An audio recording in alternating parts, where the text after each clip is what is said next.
Welcome to the MMA Freakcast. I'm Edson Valenzuela. And I'm Matthew Salzer. And this week in mixed martial arts, KSW 32 Road to Wembley. That is to say, give me a sec, Matt. Okay. That is to say, Confrontaja Zouk. I'm going to start over because you interrupted me. My bad. Sorry. Confrontaja Zouk. Walki 32. What is that? That's Polish. Oh, that was really offensive than what I just did. Sorry, guys. Sorry, guys. All right, so KSW 32 Road to Wembley. This was an event that it was the Road to Wembley, but it took place in Wembley, in Wembley, England, or London. Oh, but not in Wembley. The Wembley Stadium still exists. Yes. Wembley Arena is what it's called. Got it. Yes. I just remembered it from London, FIFA. England. The first KSW event to not be held in Poland because they've held all their events in Poland before today. So this one is the first one to be in the UK. Yes, this officially makes KSW an international country. All right. International fight promotion. Yeah. International promotion, which technically so is Bellator because they've held events in Canada. Technically so is World Series of Fighting because they've also held events in Canada. But yeah, so anyways. The main event or what? What's up? The main event, was Australian Peter Graham. He's been a longtime veteran. He's been in more than a few fights. Man, he's 40. I didn't realize he was that old. Older dude. Yeah, older dude. He fought for Bellator at one point. All right.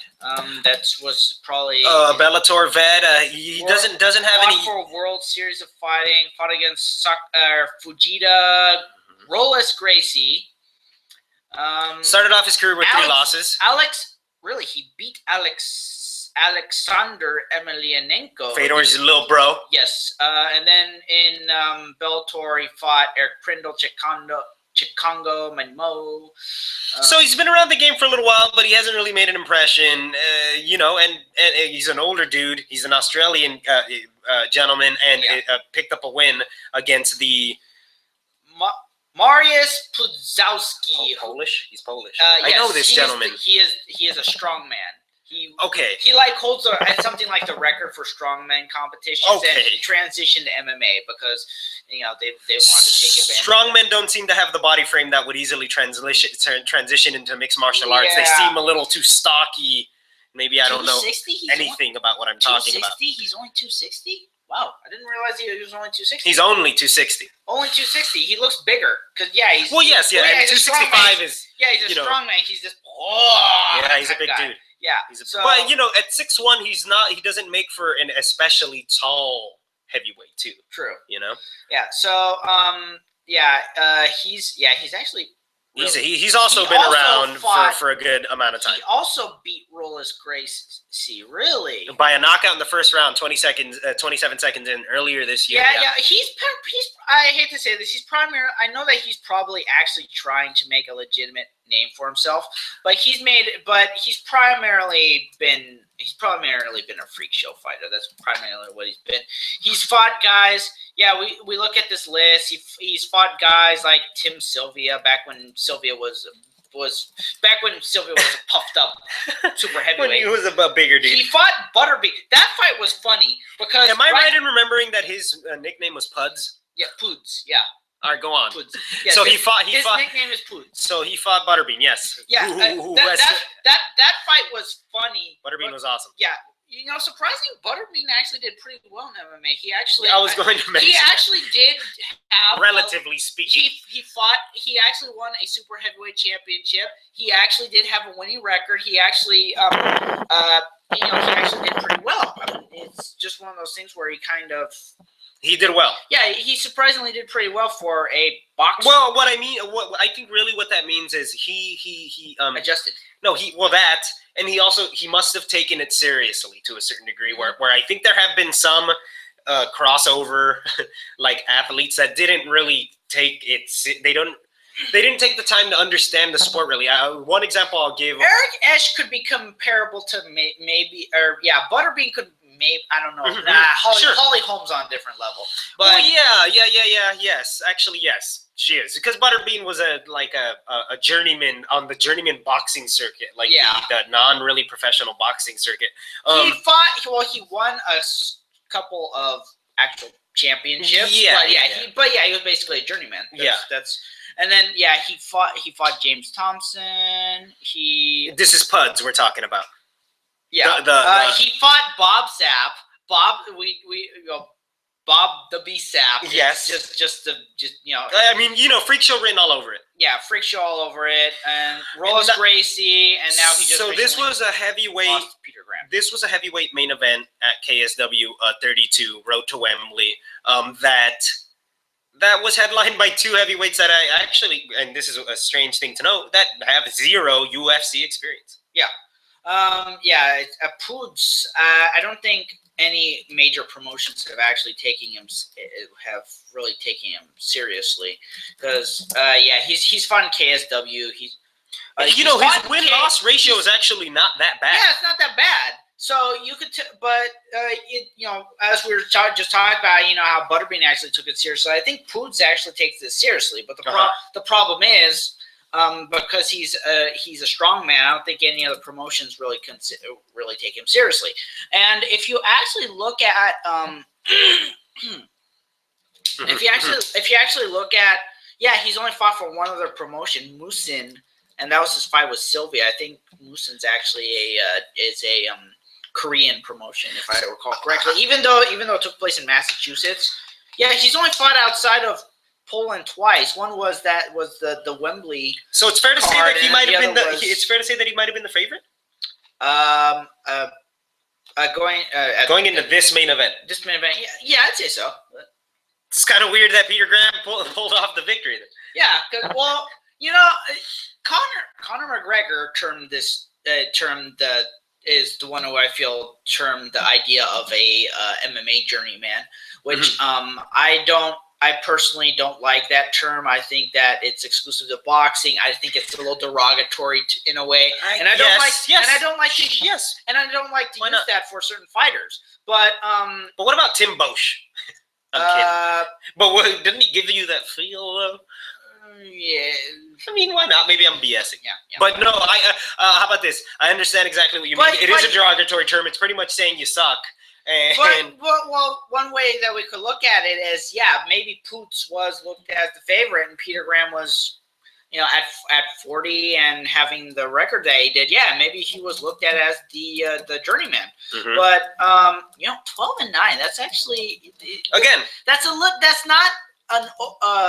that's not a big record, but it's not exactly bad either. Going into the fight, Puds had a much better record. Yeah. Right, 11-9 compared to 9-3. I think you'd expect maybe Puds to be the favorite, and so it's interesting for Graham to. And I mean, maybe it might have been like you said, raw experience. The quantity is not so much the quality. Yeah. So. So it's an interesting fight card. Now, like I said, obviously, you could probably, obviously there's not a lot of people who probably consider this any more than the Freak Show, but it's just one of those interesting things. A fun diversion between two big heavyweights, two nice big, sturdy heavyweights. Yeah. So then what I'm guessing must have been a co-main event. Yeah, the co-main event, the welterweight fight, it was between... A welterweight championship bout. Yeah, it was between the KSW champion, Boris, I think that's Monkowski, versus Jesse Taylor, who I should note is a Cal State Fullerton graduate. We live in Orange County, and this portion of MMA Freak is based in Orange County. Yes, we are. Yes. So we're giving a shout out to our local Jesse Taylor. Yes. Who also, Cal State Fullerton alum. Yes, Cal State Fullerton alum. Was an Ultimate Fighter alum. I think that's as far as he went. Then of course he had all those issues with the show, and he's kind of. He's one of those guys who you kind of feel may have been an actual talented fighter, but the problem was, he just had all these various different issues, and I don't think he's been able to fully get back onto his feet since then. Because we had he got into the Ultimate Fighter, and then there was that he was. And then he was removed from the finale, got his shot against CB Dalloway, and then got released after that because he lost. Yeah. And then he was on the regional circuit for a while. He put together, 2, 4, 6, 7 fight win streak, including a fight in Dream before he got into Strikeforce. And it's such a bummer when a fighter, and I mean it's part of the game, but it is a bummer when a fighter puts together a string of wins, gets back to a prominent organization just to find the bitter end of a fight again. He followed up that streak with 2 losses in Strikeforce, and immediately, which is probably why he never dropped back off. Exactly, he immediately dropped back off, and since then has a winning record, right? Fights overseas in Canada, Australia. Yeah, Australia. After that he won. 2, 4, 6. He won 6 out of his next 7 fights. He fought in. We fought at light heavyweight at one point. But he fought including a win over Murillo Bustamante and a win over Dennis King, 2 sort of semi-iconic fighters. Yeah, and then he lost to Hector Lombard. Yeah. Who at the time I should note was the Bellator.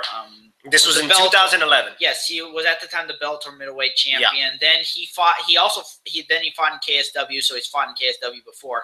To Mamed Khalidov, lost. Then he got a chance in Cage Warriors, in Cage Warriors being Cage Warriors is a low profile. Is definitely a lower profile. Flies under the radar, but but puts on quality stuff. Or how would you describe it? That, and they're actually a low profile international fight organization based in the UK. Okay. You see that fight. That fight took place in Bahrain. Okay. That's interesting. I think they actually held the first ever MMA event in Chechnya. That's very interesting. That is very interesting. So I mean, all right. So really, getting to the root, to the core of what we're sharing here is. And then he also got his shot at. We're seeing that in World Series of Fighting, where he actually made it to the. He actually fought for the inaugural middleweight World Series of Fighting middleweight against Dave Branch. He actually got that chance. He's a veteran of the game, but he came up short this last weekend. Jesse Taylor. This last weekend, they haven't updated it. Yes, they haven't. Yeah, they haven't updated it. He lost his fight against. He lost his fight against Boris Mankowski. So like I say, he's one of the guys who, unfortunately, due to a combination of factors, he's never really. I don't think he's never really lived up to his full potential. Yeah. Is what I'm trying to say. Yeah. And it's unfortunate because he's a very talented guy, and I've been seeing him since I got to see. I think I may have actually got to see him wrestle once or twice. National qualify for the NCAA championship. It was unfortunate to see. Him go on this up and he's got a good record. I mean, you see that record. Well, and it's sort of a no joke record. It's not that like he's faced just a bunch of mid tier fighters. Some of those fighters in there are definitely elite fighters. Some of them might have been past their prime, or maybe after a loss or something like that. But still, definitely he has fought a good mix. He's fought good name fighters of opponents. Yeah, So I hate to see the hometown boy take the loss in England this weekend. Yeah. So congratulations to Mankowski, new champion, new welterweight champion, KSW. I think that he was defending it, so he was already the champion. So welterweight once again. Yes, the welterweight champion, the still champion. And so next fight, James McSweeney, who was he was a participant in the Ultimate Fighter heavyweights season. All right. Fought, and he could be considered the hometown guy because it was in London. It was in his home territory. Fighting Marcin Rozalski, and he beat him handily. Yes. quickly. So then, in a what could definitely be considered a submission rear naked choke, 1 minute to minute 30. So and then for the KSW light heavyweight championship earlier in the night, Goran Reljic was defended his title unsuccessfully against Tamaz Narkun. So we got Croatia versus Poland fight there. And yeah, so and really of note is Tamaz Narkun, a Polish fighter, walks away with the victory and is the new KSW light heavyweight champion, beating Goran Reljic, who, if I remember correctly, is a Pride and or UFC veteran. He's definitely. Let's see. He's definitely he's definitely a UFC veteran. There we are. Yeah, he's definitely a UFC veteran. I thought that he fought in Dream, but I guess that's another Croatian that I'm thinking about. But I do remember being impressed by a couple of his fights. Yes. I do remember thinking he had sort of had a dynamic striking style, and was also built sort of very sturdy.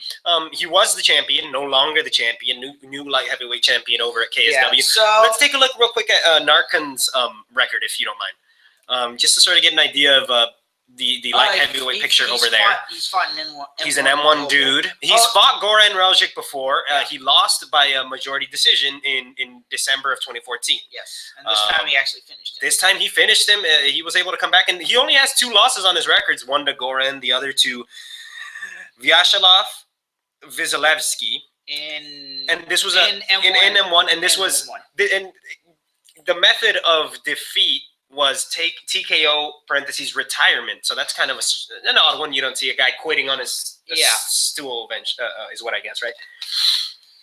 So that's pretty cool. I mean, you and I always gush over light heavyweights. It's, to me, the prototypical mixed martial arts division.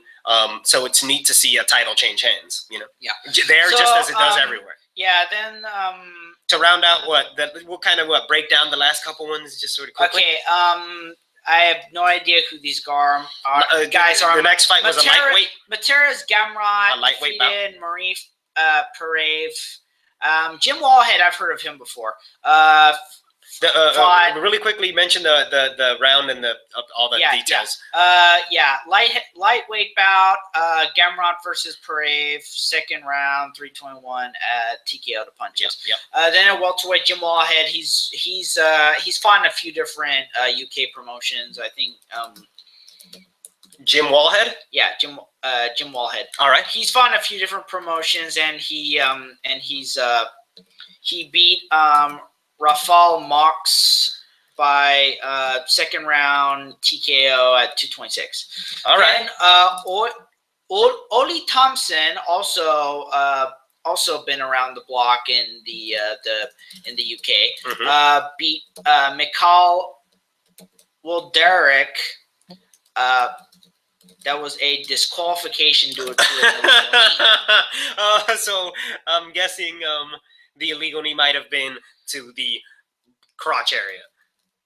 Probably. Either that, I can't remember exactly which rule set. I can't remember which rule set KSW does, but they might follow the unified rules. In which case, if he was down and he got the there you are. Yeah, to the dome. Then middleweight. These guys are.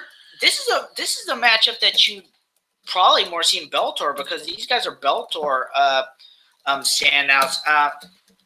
Mikel Falco versus Brett Cooper. You usually see those guys in these guys are both Bellator veterans. Okay. These guys in Bellator. Okay. But, so they are gentlemen who are currently signed to Bellator. You're saying? Either that or are regulars. Yes, they're Bellator regulars, and first round, 59 seconds. Falco won in the first round by TKO. So, I'm kind of noticing a theme here. There were a lot of just Polish. Of course. I mean, with the exception of that one, it was all Polish fighters versus somebody else. They liked it, and they liked to match up the Poles versus the UK, obviously, because it was in the nature of the event. I think also it's not uncommon for organizations to sort of to do that. I think a lot of goodness. Well, we're seeing that in the Ultimate Fighter right now. We're seeing M1 as well. Oh yeah, M1 does that a lot. I think M1 likes like 70% of the And there was actually a point where those various regional versions of the Ultimate Fighter, you had Australia versus Canada, you had UK versus Australia, you had the various types there. So for those regional shows of the Ultimate Fighter or regional versions, that was going for a while. And yeah, there's just happened like this seems like that. Generally, that happens in various promotions. That, as you mentioned, M1 Global, they like to do that with the M1 Challenge and whatnot. Yeah. So, is that everything? No, one more. Yeah, involved a notable fighter, lightweight Leszek Krakowski versus Andre Wiener. Winner. And winner is the loser. Yeah, this fight. Yeah. So, sorry, terrible joke. I'm trying to remember. He fought Pearson for the Ultimate Fighter finale. Oh, there we are. He's a tough vet. He's had some fights in the UFC. Yeah, he had a 3-fight losing streak to end it. Yes, that's just one of those things where that's going to happen. I think that was actually before the Fox deal. That's why. That's why. It's been a little while now. 2011 was the last time he fought in the UFC. Yeah, that's why you see him on all these pay-per-views, because back at the time they were still on Spike. The fight nights weren't as plentiful. Got it. So, but yeah, he not finding very much success overseas now. He's gone on a streak as of late, but yeah, he hasn't really gotten that much success. Can't get it off the ground. Huh? Yeah, So he's of note. So that was KSW 32. Neat to see the UK have a little mixed martial arts action over the Halloween weekend right at their home turf. Hopefully some quality fights. Yeah, I don't know how much I don't know how much they like to the UK celebrates Halloween like we do. We make a big old deal out of it. We definitely like to make a big deal out of that. So thanks for reminding me that we're not the center of the universe. Yeah, we are not. We are not the center of the universe. So Americans like to be the center of the universe, but we are not. We are not necessarily. Yes, I am very aware of that. So so moving on to other news. All right, we went over that. All right. So the first thing is that it was reported recently that Rousimar Palhares did indeed get state or athletic commission handed discipline for his actions against Jake Shields. And so what happened was he was fined $40,000 for holding the submission too long against Shields, and also for the eye gouging, and he's suspended for. I forget who he's been suspended against, or how long he's been suspended. I'd like to say it's for 2 years. Yeah, it's 2 years. So 2 years suspension. For 2 years. And this was sort of an infamous moment earlier this year. It's one of the more odd things to happen in the last year. So and really falls under bizarre and bizarre and unfortunate. It doesn't make the sport look good. It makes it doesn't make him look good. Obviously, the suspension might not exactly stand as it has been given, but there's was needed. There's actually a lot of people saying that it's too lenient. There we are. This is the direct opposite of the Nick Diaz, where they're saying, it's injustice. He's been, they overextended their authority. Mm-hmm. They're saying it's too lenient. Mm-hmm. Because he was eye gouging. It was a deliberate attempt, right? Yeah, he was dirty. He was fighting dirty. Yeah, and it was it's bad when at that hearing John McCarthy shows up as a surprise witness and states that and states against Palhares for something like that. It's bad. It's just he's it's unfortunate because because of his wins, we all know he's a very talented guy. Yeah. He's a very good submission specialist, but he's got this problem. Yeah, it's he genuinely doesn't know when to stop holding the submission. It's not the first time that it's happened. I mean, I think he knows. I think his personality is that of somebody who's overtly aggressive, maybe. Probably. It's unprofessional at the end of the day because the only reason the gentlemen are in the octagon are to make a living. They're not in there to kill one another. There are no, there are no grudges that are supposed to be held. Those aren't the pretenses upon which they're sort of entering this agreement. And so for him to sort of break that and say, you know what, I'm just going to disrespect you as a person, even though we're coworkers. Yeah. That's basically what it is. Yeah, not cool. Yeah. Right? Even Nick Diaz knows when to drop the submission. I mean, and the Diaz brothers, they have this on-screen persona of thugs. That's such a good way to put it. And yet they're some, well, relatively speaking, some of the more respectful martial arts practitioners. Except for Jumping Mayhem, who, I mean, history might look back, or no. They also jumped Khabib at this event. Pardon. Go on. Yeah, but I'll let you finish. I'll stop talking. Yeah, they've I just love them in octagon in competition they are respectful. Yes. Yeah, in competition they are respectful. It's just that they have this on-screen persona of thugs mainly because of the fact they're raised in Stockton, California, which is let's be honest. It's a rural area of California. It's also a very bad area of California. There's a lot of gangs in there. There might be a poverty issue as well. Yeah, let's just put it that way. It's a poverty issue. Which that'll toughen you up and make you want to become a fighter, won't it? Yeah, definitely. So but make a lemonade. Speaking of which, they actually had to block the Diaz brothers from coming in because they want to come in and jump Paul Harris.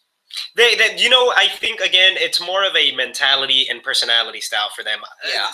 Though it is authentic, though I do think it's authentic, I think they also do know that, I think they do know when they're going to be stopped, let's say, or when somebody's not going to let them, get it. Not to say that they're cowards by any means.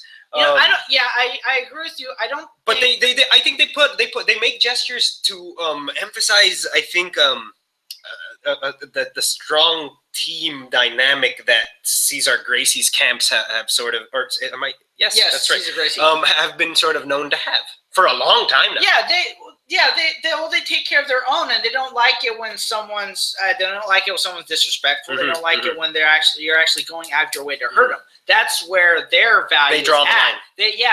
They will draw the line, and they will go out and they will they'll try and kick your butt or threaten you. They'll try to kick your butt or threaten you if you cross that line. And to them, Mayhem Miller, they consider that disrespectful. They consider that crossing the line. That's why they jumped him. Khabib obviously did stuff. They consider that crossing the line, and they considered what Paul Harris did as crossing the line. So they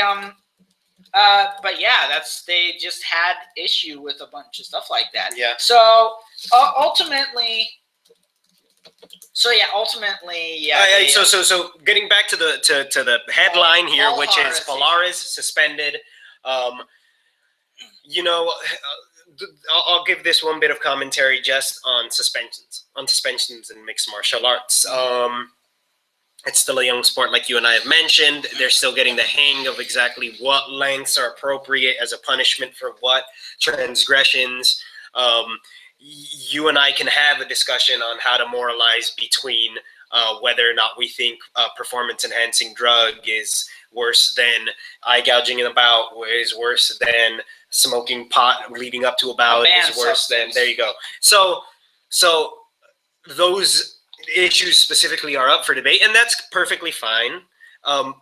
What I think people should not get hung up on is focusing on, hey, they got this punishment wrong.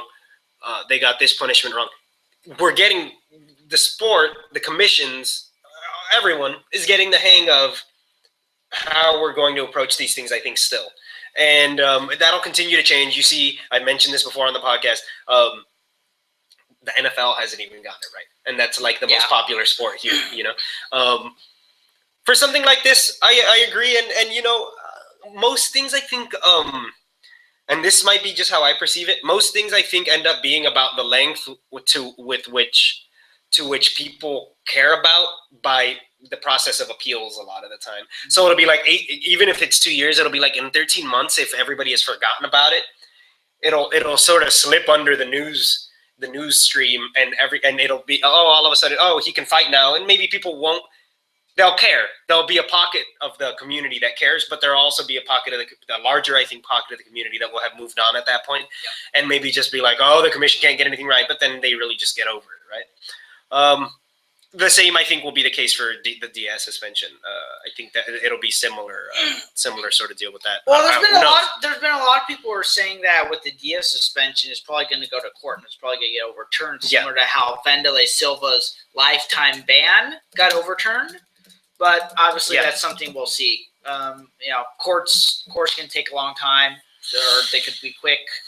So we'll see how that goes. So that's Paul Harris. That's sort of the tentpole UFC news story of the day, I think. Actually, there's a little bit more of a UFC story that has been come up, and that is that Miesha Tate's not happy with the UFC. She's not happy with the UFC right now because she was supposed to be getting a title shot. And they passed her over for the Holly Holm bout. Yeah, so now she's basically she told the UFC not she's to giving them the silent treatment. Yeah, she's giving them the silent treatment, telling them, contact my manager. I don't want to talk to you guys. And I can understand, because she's said that she's fought the best in the world as of late. And if you actually look at Miesha Tate's great. Yeah, but you know what Miesha Tate is as well? Second best to Ronda Rousey. Well, this is about wanting to beat Ronda Rousey so that she can actually. And I understand that, but this would be their third bout after having already lost 2 bouts. Yeah, and honestly, the UFC is completely within their rights to say, we don't feel like putting on a third bout to a fight that you've already lost 2 bouts to. Yeah, honestly, I could see it going. I could see both sides of the argument, in that it's they need another opponent, and this would be the third time they'd be facing each other. So it would make more sense to put in Holly Holm, who's the undefeated contender. I can understand that, but I can also understand where she's coming from, where she's frustrated and that she's had to fight. Well, let's see. She's claimed that she's fought the best. What do you think? Let's see. Dean Nakai. Nope. Carmouche. I disagree with that. McMahon. McMahon was definitely up there at the time that they fought. And Jessica Ai. She was still considered 2 or 3. Yeah, Jessica Ai was definitely. I'd say that's a decent. That's a decent road back. That is a decent. So I personally don't think that that 4-fight winning streak has what would be considered maybe the better competition. Let's see. And then you look at Holly Holmes, Correa, Zingano, Davis, McMahon, those comparable last 4 fights. I'd argue Correa was definitely was listed lower than Tate, but I do think that she was definitely a dangerous opponent. Zingano definitely.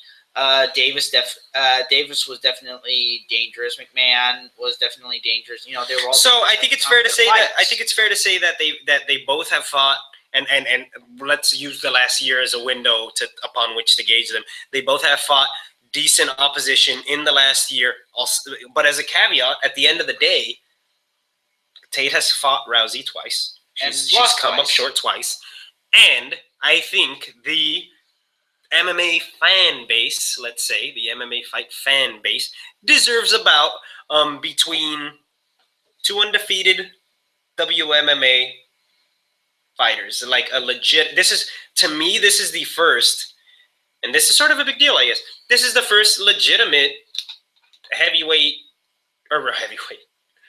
This is the first legitimate women's mixed martial arts championship bout this year. You could probably, you could definitely probably argue that, considering it's tough to fight, and I guess I'll say it, and that's something. What I mean by that is it's really hard to find competition for Ronda Rousey. I think realistically, it's incredibly difficult to find competition for Ronda Rousey. That is how talented she is. That is how much of a unique, freakishly talented sort of individual she is. And there, you know, that caliber of athlete does not come down the pipeline in mixed martial arts with regularity in the form of either man or woman. And so it's tough to find someone that she won't just kind of steamroll through. Holly Holm is what? Somebody who has her base in professional boxing? Yeah, professional boxing, but she's also developed a little bit of a well-rounded fight game as well, because she was actually a champion amateur kickboxer before she went into so she is a combat into boxing. Yes. So she's a combat sports specialist, let's say, and to me, this is an exciting bout. This should be about that real mixed martial arts fans can get excited about. Yes, and this is not in any way. I'm not diminish. I've never, nor would I ever diminish women's mixed martial arts divisions as inferior to men's mixed martial arts division in say capability. I'm not going to say that that male mixed martial arts divisions are better objectively no matter what, but I will say that because it's they are such young divisions, the same way that I've mentioned to you before, it's difficult to put on consistently entertaining bouts between subpar talent, really, you know, and a lot of these fighters are incredibly talented, but the pool is just so shallow right now that it's not that easy to find really elite talent to put up against the face of the organization. Yeah, not to mention, you know, you look at all these fights. Tate definitely, without a doubt, you know, you gotta give her credit. She took Ronda to where in the last fight to where she'd never been before, which was the third round. You know, let alone the second round. But still, you look at still you look at all those fighters that has faced her before or since, and you know they don't go outside of the first round. And that's just that's impressive, and especially when you consider all those fights since Misha, and it's only one of them's been an armbar because which is her bread and butter. The rest have been knockouts. She TKO'd Sir McMahon with the body shot. Then she judo threw Alexis Davis and just knocked her out, and then she took out Bete Correa on what an awesome punch on her feet. Yeah, that was. I just remember watching that. And then when she went down, I was like, "Whoa!" literally. I was just watching that. That was excellent, though. So Ronda Rousey, nobody like her. We were talking about her earlier today. We won't really spoil maybe some plans that we might have regarding that, but she's incredible. It's going to be fun. Seeing her go up against someone who, for the first time, might in fact give her a run for her money, or at least has a decent opportunity, the best opportunity, I think, in recent memory. Yeah, the thing is, because another thing to remember, Holly Holm is a lanky woman. Yeah, she's 5'8". Ronda comparatively. Yeah, Ronda is. Holly Holm is 5'8". And Ronda's there's not that much of a difference. Never mind that.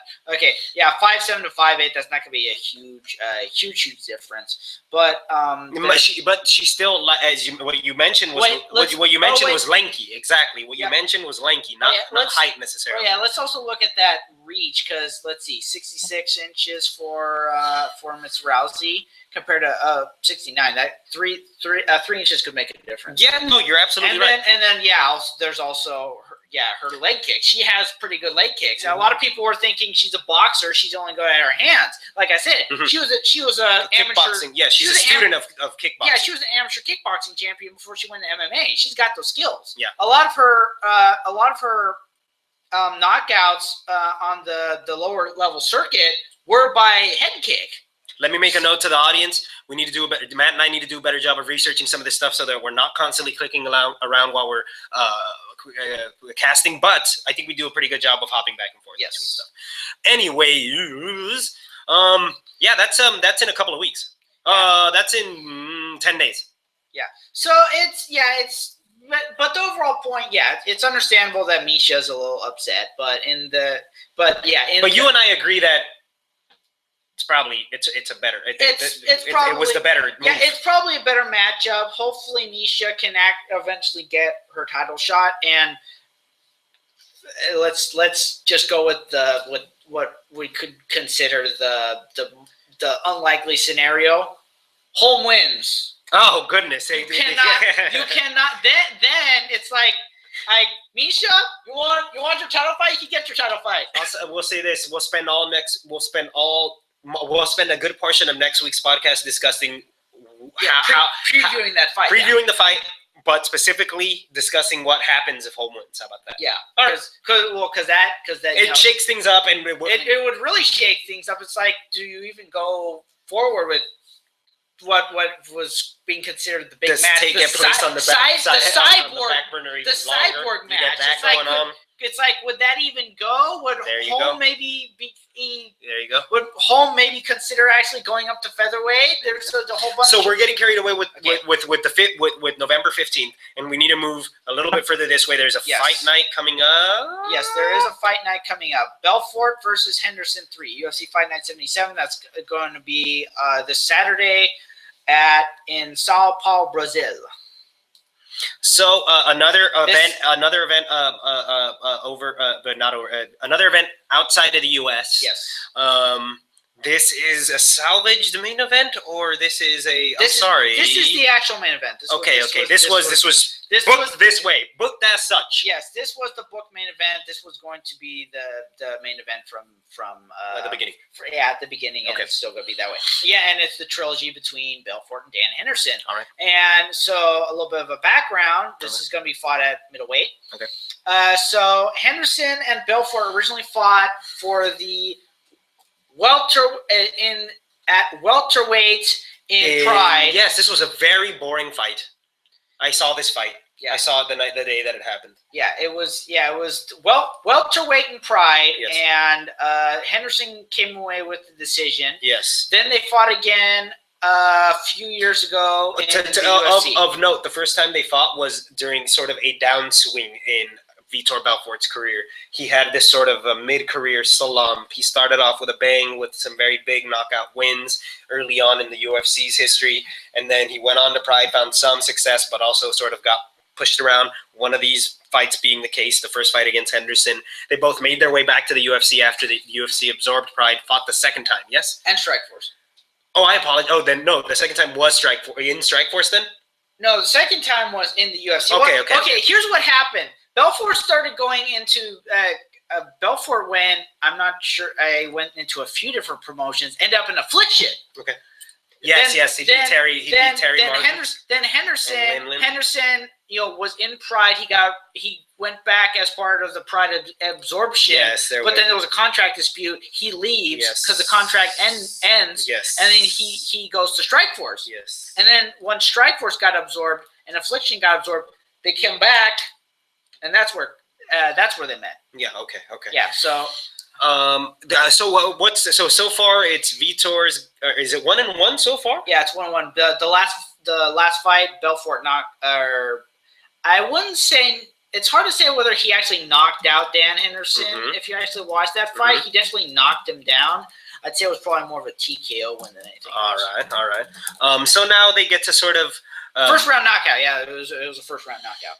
Hey, I remember that. I remember Henderson wasn't happy with that. But you look at it. He's down on his back. How do you not? It's like, I hate to tell you, but yeah. That's good. That's funny. It may have been very brief where he was just like, but a flash knockout is a flash knockout. Yeah, there it is. Yeah, he was out. Let's see. He was out very briefly. He was out. Hold on. And Belfort landed a couple clean shots. Herb Dean can be a little antsy in the pantsy. That is Herb Dean, right? Or Big John. Okay. Can't remember exactly which one. Let's see. He hasn't Oh, seen. he gets up. There we go. Oh yeah, That's yeah, it. yes, That's yes, it. That's yes, it. yes. Oh no, that's It's a Murgliata. Yeah, it's Murgliata. But yeah, you can't. You just cannot deny that he was down. I think that was just one of those things where, yeah. Also, head trauma that severe, that within one knockdown followed by another knockdown within, say, 15 seconds of one another, you're starting to get into weird territory concussion-wise. Yeah. So why not? Why not just take the precaution? It's better to be criticized for stopping it earlier and keeping someone safe than get criticized for letting him take too much punishment and then something's wrong with him later. Yeah. It's just better to be safe than sorry. And besides, we get to see them pummel each other again. Yes, for the third time. Let's see if this one, both times that Shogun and Henderson fought were fight of the year candidates. Let's see if maybe this third time's the charm is actually going to be something comparable. So. So there's that. Then that's the main event. That's the main event. Co-main event is Glover Teixeira versus Patrick Cummings. Teixeira's been kind of a long time. He's been a long time guy in the UFC for a while, and he's going up against, of course, up and comer Patrick Cummings. Teixeira sort of cannot seem to string together the perfect win streak, right? That and he went against John Jones and he came up short. So that doesn't really help things that much at all. Yes. So and then Cummings, on the other hand, he's won every single fight since. Actually, no, not every single fight. Lost to Vincent Prue, but he's out of 6 fights. Patrick Cummings. Out of 6 fights, he's won 4 of them. Since coming into the UFC. So I'd argue that he's definitely considered a prospect. The last guy he fought was Rafael Cavalcante, who was Jay-Z. Jay-Z, who was also a prospect in Strikeforce, and he's fought some big name fighters. I'd argue that he's definitely on the cusp of a title shot. Can I ask you? Yeah. I was under the impression Jay-Z started his career in lightweight.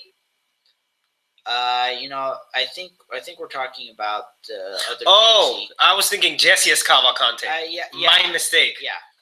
That was really dumb. Yeah, my first thought was, wait a minute. Thanks for not correcting me immediately. Well, I didn't want to make you look bad. Yeah, well, no, you have to. You have to make me look bad in that case. Well, yeah, you end up looking bad anyway. So, yeah, so.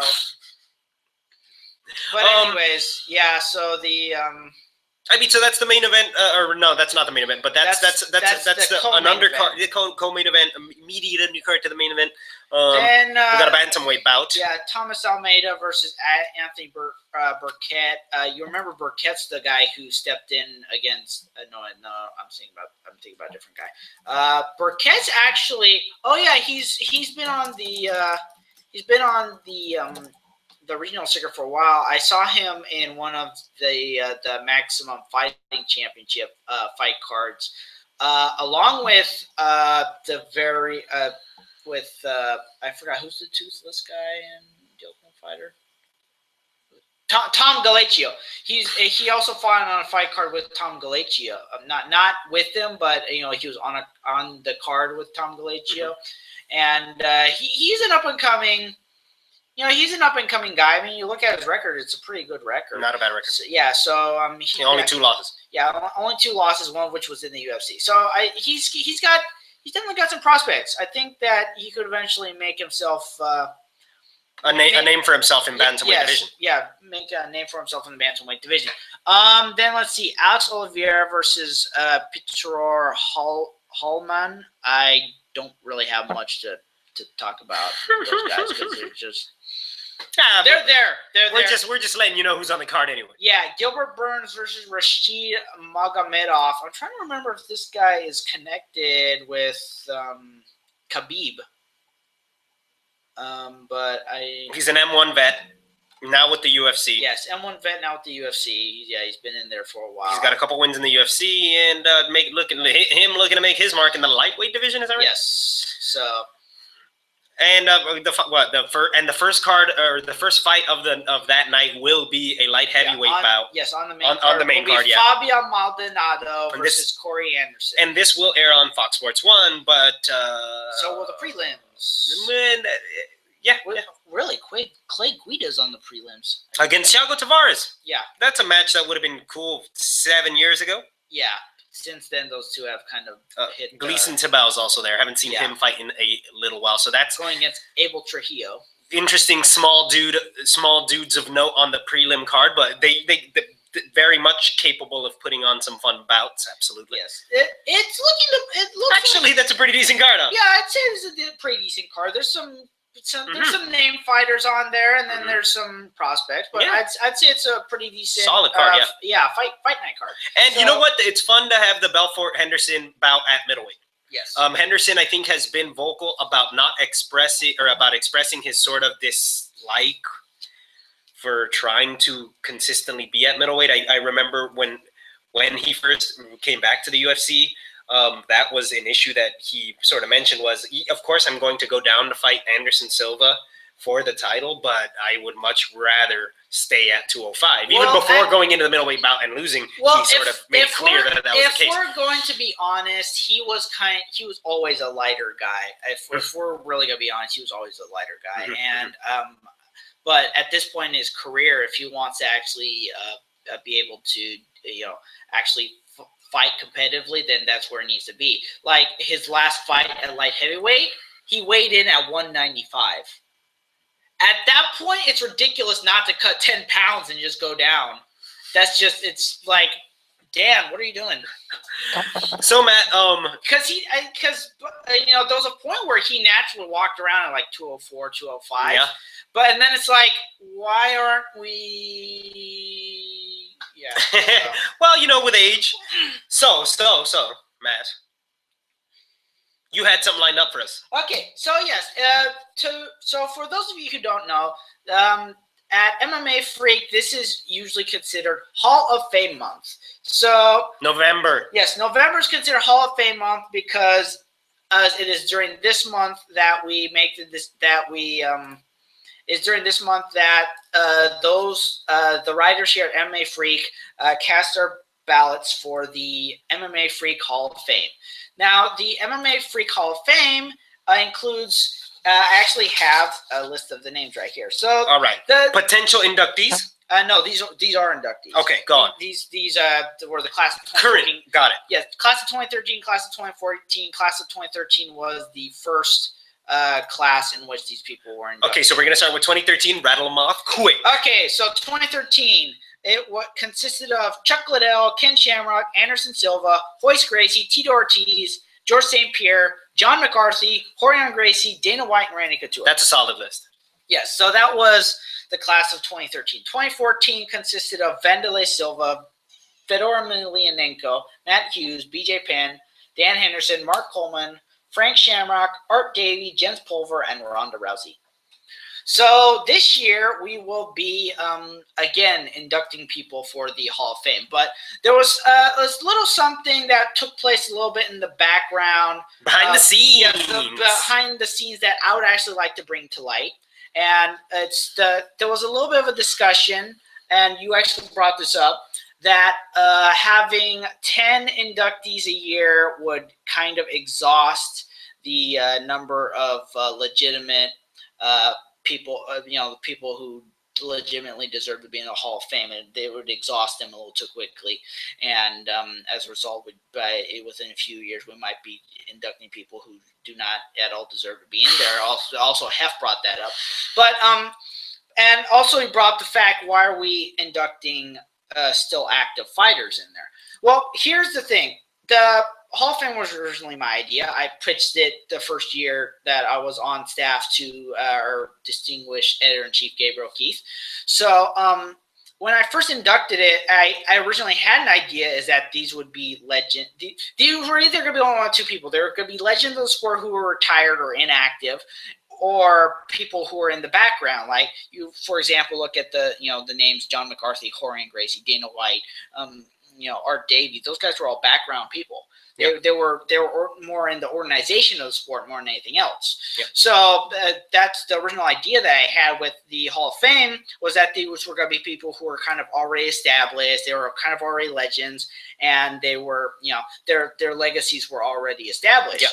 But when the votes actually happened, I actually quickly found out that apparently people who were still active were considered by the people voting at the time to still be legends, and as a result deserved to be in the Hall of Fame. Yeah. Like at the time, Anderson Silva was active, George St. Pierre was active, and so that's just how it ended up rolling out. And also at the time, the top tens, top tens are still kind of my thing. Yeah, your list.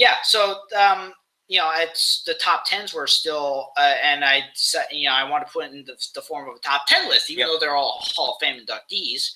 That's just how just how it was done. But it's these first two classes. Definitely you could have made the argument that you could have had top class fighters like that. Like those are all definitely legitimate, solid names. Yeah.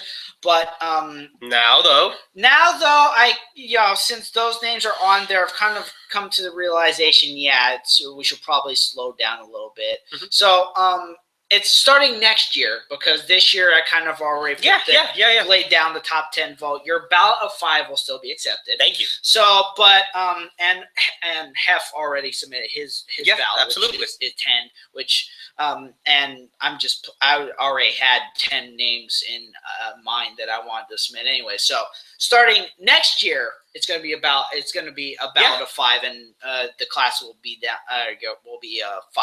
Yeah. So that'll I should note that the Hall of Fame is actually the first category of 10 in the MMA Freak Awards, which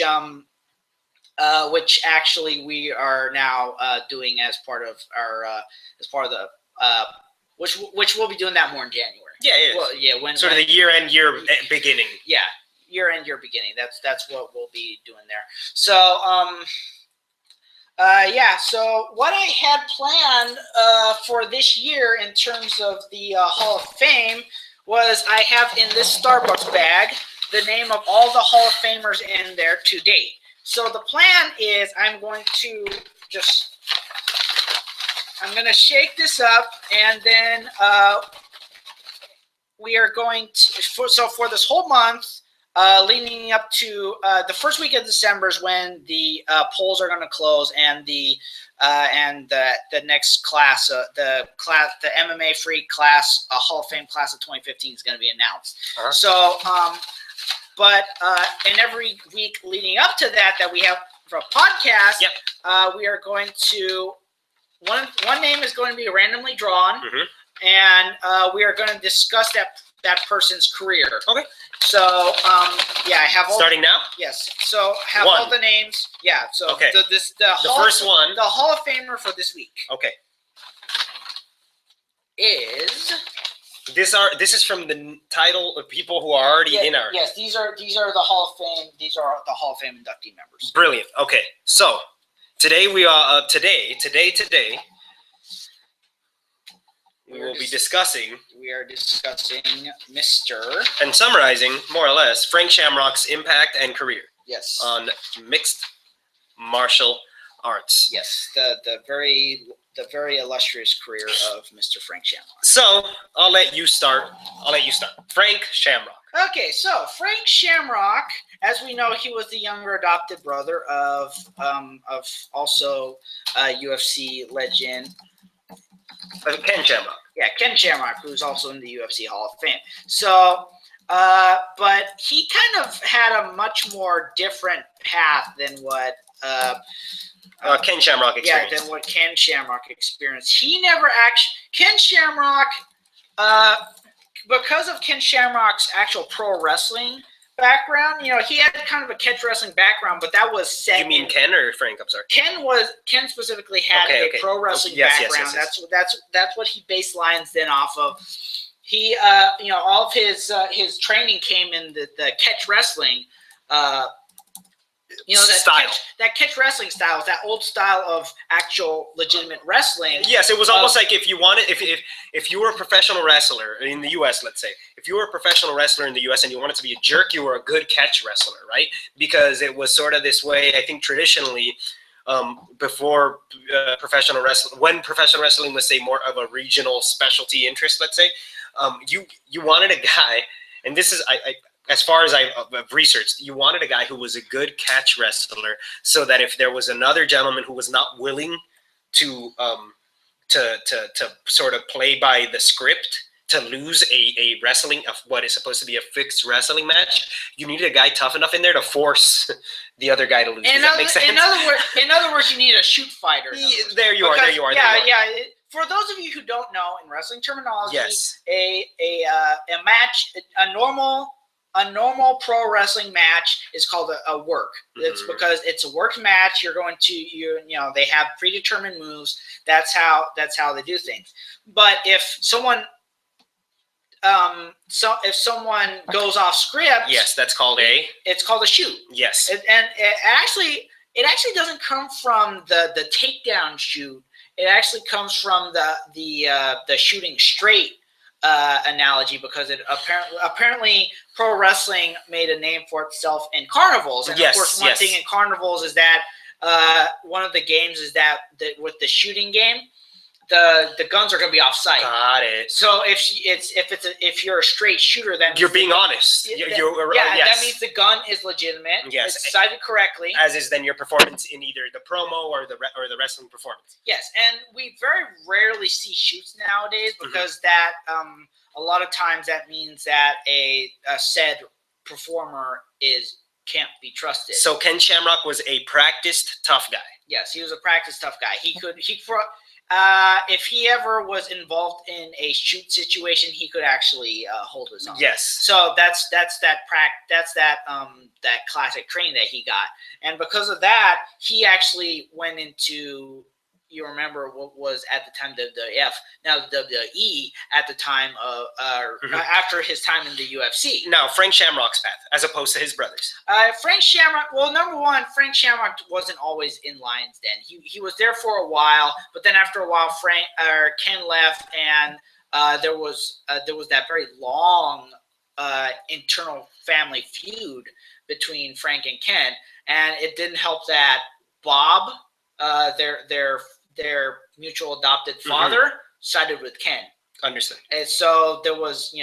And this is as far as sort of what has been revealed to the public is concerned, right? This is sort of the legend of these two brothers. I think within the world of mixed martial arts, they are sort of known for having a contentious sort of relationship, and not to mention they have very different personalities. Yes, indeed. Frank is a very respectable person. He can be a little bit of a smart ass at times. He can be a little bit of a smart ass at times. That's not to say that Ken Shamrock is a complete and total train wreck or mess, but I understand exactly what you mean. Frank Shamrock is definitely a more charming and seemingly more well socialized individual. Yeah. And really comes across as a professional businessman, I think. Yeah. In ways that Ken Shamrock does not. Yeah. One way to put it, there was this documentary on Spike called Frank Shamrock Bound by Blood, and it was actually Frank and Ken talking about their respective lives leading up to them actually reconciling. Yes. They actually had a face-to-face sit down and reconciled. And Ken actually, I missed that. Sorry, I missed Ken that. Actually, this was a few years ago. Okay. Ken actually sat down and talked. When they sat down, Ken actually talked about their differences. Ken Shamrock was open about. Yeah, and he said, "We are warriors. We are warriors. We go out there and we fight." Yeah. That's his mentality. He doesn't think, I need to be nice. This is my brother. He doesn't think I need to be nice all the time. Whereas Frank was like, I was feeling disrespected. I wanted a brother. I was feeling disrespected. I wanted somebody, I wanted a family member, not somebody who was just tough all the time. And this is our impressions of that family as MMA fans. Yes. And apparently the family feud was so bad that when Bob was ill, and Ken's wife actually called Frank and said, Bob's dying. Ken didn't do it, you mean? Yeah, well, not. Okay, no, understood. No, Finish. That's not the problem. Frank didn't go to his father's, his fine dog, his side or the funeral. Got it. It was that bad of a family. I don't, I recently didn't go to a family. Family. So relating to the story. Yeah, relating to the story. I didn't recently go to a family member's funeral, not because of anything funny like that. No, not because of any internal struggles. It's because I had other commitments. Yeah. I'm. It wasn't easy, right? Yeah, every family has a skeleton. Yeah, mine included, but that was not the reason why I didn't go. I wanted to, I wanted to go. I want to be. But just the same, though, it wasn't easy. Yeah, it wasn't easy. And I mean, and this is something that you could imagine that wouldn't, maybe even though it's tough, you could imagine that it might not have been easy. And there's a lot of, like you said, there's skeletons in the closet. There are a lot of emotions that are wrapped up behind things like that, right? So, but yeah, anyways, going back to the main topic, which is Frank's career. Yeah, Ken had, they both had different styles. They both had different styles, and they both had different divergences in where their careers went. Ken, like I said, he went to the WWE. Frank. They both had time in Pancrase where they both fought, and they both had very varying degrees of success. Frank eventually got the championship. So did Ken.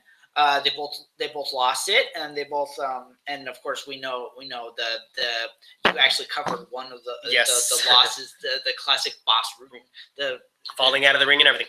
Yeah, that was a pretty awesome bout. Go back and watch that if you haven't seen it. You can find it online. And then the part where Boss is jumping. Well, that's his signature. He did that in the UFC too. I mean, I remember a video game including that animation. Boss jumping with the whole leg spread deal. Yeah, it's pretty awesome. So as far as my take on his career. On Frank's career. Actually, I'm sorry to cut you off, but I'm actually not done. So, anyways, the divergences. Hurry up. So the divergences. Ken went from UFC Pancrase to UFC to WWE. Frank went from Pancrase to the UFC, but by that time he'd already left. He'd already left Lions Den because of the issues with Ken. So my understanding is he actually associated with American Kickboxing Academy at one point. Eventually, yes, you're right. Eventually, he formed his own gym. Yes. And so he's in the UFC. He was in the UFC for a little while. It was in the UFC where he actually established. Sort of dominated, yes. Yeah, he established his own legacy. He dominated. At the time, it was the 200-pound division. It was. It was referred to as middleweight, similar to how the Pride middleweight championship. Yeah. So he set the standard of defending it 4 titles in a row, and the last defense was against Tito Ortiz. Yeah. And he described that as the hardest the hardest he'd ever fought, because even though he was 200, he was really much lighter. And, okay. Yeah, he was in reality. He's a smaller dude than 200 at a natural fight. Yeah, he was much lighter, and he's going against Tito, who is a bigger wrestling dude. Who's probably 225 when he's actually walking around. Yeah, when he's actually walking around. Yeah. So it was a tough match, but he was able to come away with it. And he after that fight, the UFC in his UFC contract, he was fixed into a UFC contract. Yes, he was. He decided, but in his contract was a retirement clause. And of note too, Frank Shamrock. Frank Shamrock is the UFC's first ever light heavyweight champion. Yes. Like you mentioned, it was a modified version of the current division, but it has been a continuous title string since then. Yes. It's not an interrupted one like the lightweight division or the middleweight division. Right. Continue. The lightweight division. As well as the middleweight division. Marilla Bustamante, I think when he left, they defuncted it, and then they reinstated it when Evan Tanner fought Dave Terrell. Did they? I'm pretty sure. We'd have to look that up. Go on. Okay, so back on to Frank Shamrock. So Frank. Yes, he set the standard for dominating a division. Yeah. Then Frank, after his fight with Tito Ortiz, Frank you were mentioning retired. the retirement clause. Yes. Yeah, he retired, and then he went off and kind of did his own thing too, where he actually went acting. He fought in the WEC. He actually did. He got their light heavyweight championship, and then he kind of he decided to kind of do his own thing, did some acting and stuff like that. So he didn't sustain as much punishment as Frank did over Ken. Yeah, as Ken did, where he went to WWE, got a bunch of injuries, then went to Pride, where he was. We'll talk about Ken when we get to Ken. Yeah, he was past if we get to Ken this year, but yeah, so. There's that various things, and then he came back into Strikeforce and became really Mr. Strikeforce. Wouldn't you agree? Yeah, he was. Yeah, he was like that. Was you really the best at the time? Early on, the best Strikeforce card possible was if you were going to see Frank Shamrock in the main event. Yeah, he was basically the face of the company for a while. Yeah, and was awesome in both athletically, though he was finding diminishing talent, but also as a businessman. We've talked about how impressive Strikeforce has been historically. Yeah. Was historically. Yep. So he went in there and he won the middleweight. Cultivated an awesome fan base in San Jose. Yeah, and but eventually his and he also went in. He also did some co-promotions with Elite XC, where he had an unfortunate disqualification at that. He did. It was when he got kneed in the head by Renzo. He kneed Renzo Gracie in the head. Yeah, it was Renzo.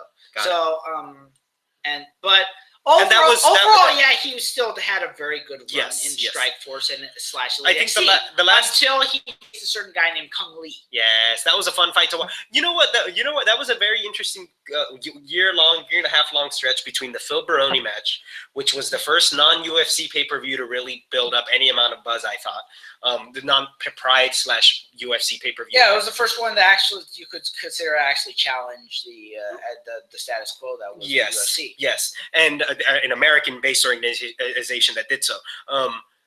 That stretch where it was the fight against Baroni, the fight against Gracie, and then the fight against Kung Lee, that was an interesting stretch where it was like, hey, Strikeforce is cool. I don't only have to watch the UFC to see cool mixed martial arts in the U.S., that's not just kind of regional or feels amateurish, because the presentation was also, I think, without a hitch almost every single time. Mm-hmm. And then in addition to all that, it was just right after what's it called? Shortly after that was that was part of the stage being set for everything going wacky with the UFC absorbing everyone. Yeah. So but by the time that Kung Lee match rolled around, Strikeforce had kind of already established itself. With other they had Gilbert Melendez at that point. James Thompson at that point. Gilbert. They had a few James Shields Thompson. Right at that point. I think I'm trying to remember if it was actually no. It was right after that Kung Lee fight. That was when Elite XC dramatically crashed, and then after that. That's when That's when they picked up the Elite XC talent. That's where and stuff like that. We haven't gotten to his commentary career. Yeah, he on and off had a commentary career. Yeah, with Strikeforce, and he was okay. He was actually able to keep pretty darn good. And despite the, I still don't know why he doesn't have the best relationships with Dana White. But a lot of people, strong personality. A lot of people do not have strong relationships with Dana White. Yeah. He had a long time of commentary. He was still kept on even after the acquisition by Zuffa. Afterwards, he was dropped, but then he jumped to he still had kind of a capacity with Bellator, because not only because of his relationship, but also not only because of his status, but also Scott Coker. Mm-hmm. When Scott they have a working relationship. Yeah, and also he also signed, and like I said, he had that documentary Bound by Blood. Yeah. But he and Randy Couture had, I don't know if you remember this, but they had this thing called Gym Rescue going on for a little bit there. Oh, I see. It's like Bar Rescue, but with gyms. Yeah. So, Okay. I missed it. That must have been fun. These were two guys who went and established their own gym franchises, had success. This very easily segues into a point that I wanted to make, which is a lot of the dudes I think that have sort of these kind of contentious relationships with Dana White, where it really does mean something, where it's not just Dana White brushing them off to the side, because frankly, that's what he does to a lot of people that kind of push against him. A lot of those dudes I think are mixed martial arts icons who established themselves in, say, the 90s and have since been able to sort of leverage enough where they could be like, you know what, Dana White, I'm not going to work with you right now. Maybe I'll come back to you every now and then. Frank Shamrock really hasn't been that dude. Randy Couture, to a certain extent, I think has. Where it's sort of like relationship and they know that, but they also know that Dana White will cut me slack here. He'll cut me slack there, because at the end of the day, from time to time, Dana White knows when he can. It's like Randy Couture, even though this will probably never happen again, it was sort of like Randy Couture's non-exclusivity sort of deal. And recently, sort of almost, they alluded to Rampage Jackson almost being able to leverage that same sort of deal, right? Where the problem with Rampage, who's also a local boy in terms of living in Irvine, the problem there is that he signed a deal with the UFC while I was technically still under contract with Bellator. Which is illegal. Yeah, which is illegal. Okay. So, and even though they still were able to get to where he fought that one fight with the UFC, he's still got issues there. Yep. So that's and Rampage kind of is. He's kind of always been that guy who's kind of been fuzzily flip flopping and whatnot. So what do you think, man? That was a fun time. Ready to wrap it up if you are. Yeah, that was a good one. So that was a good, and I'd say that was an awesome idea. I do appreciate that you did this. I didn't know that he was going to do this, so this has been fun. Yeah, well, I want to keep this kind of. I want to keep it a little bit spontaneous. So, so we got a chance to discuss Frank Shamrock. And obviously, as we said, it's a strong Hall of Fame list. Yep. Next week, I will draw another mystery person from the Starbucks bag. Yeah, the Hall of Fame Starbucks bag. MMA Freak is in no way affiliated or sponsored by Starbucks. Starbucks, yeah. That's just the one bag I had on hand. But we'll give him a shout out. Yeah. So then next week we'll get the chance to do that in our next Hall of Fame segment as we continue rolling into our eventual our November Hall of Fame. Yes, our induction of the class of the MMA Freak Hall of Fame class of 2015. Matt, so, yes. Thank you very much. Yep. Okay. Thank you again. Yes. Thank you again. I'm gonna let you say hi to Heffernan for us. Okay. Shout out to Tom Heffernan, which is at Heffy Jr.